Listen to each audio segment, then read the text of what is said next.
DSP design, and he's kind of like coming from an engineering background.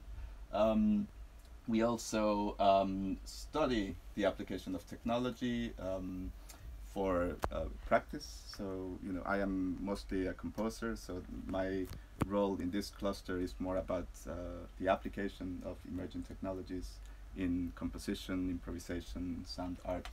But we also do, you know, we also write more on a kind of like cultural kind of studies approaches to music technology as well. So I, you know, I write articles about that stuff as well. Within the research cluster, we have 3 different groups, each led by a different member of staff. So we have a music psychology group by Hauke Egerman, music production, processing and analysis group, which is Jess Wells, who is director of that. And I am the director of a group called Technologies for Musical Creativity. Kind of Google us and see what's going on. Creative application, mostly. And I just want to give you a little bit of a perspective of some recent projects that we've been not so long ago online.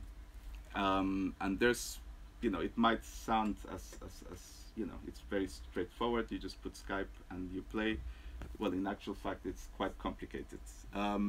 So firstly, you know, things like Skype and things like that have all sorts of algorithms that are inbuilt, that are for telecommunication purposes. So they, you know, they degrade the signal, the musical signal.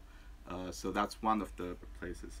And there's been all sorts of attempts to kind of like try to diminish that as much as possible. But still, you know, we haven't gotten to the place where it's inaudible.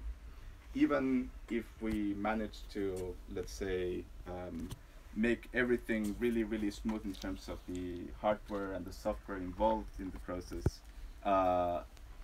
just the speed of light would be enough to upset players, because, you know, we're very sensitive to time when it comes to music.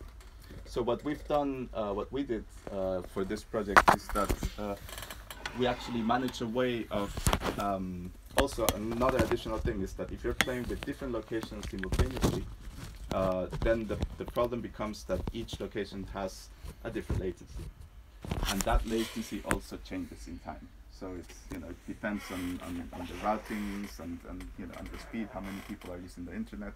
So that also changes in time. So you have a situation where you have, you know, say if you would have 3 different places, you would have, you know, different latencies for all of them. So what we managed to do is to build a piece of software that stabilizes the latency.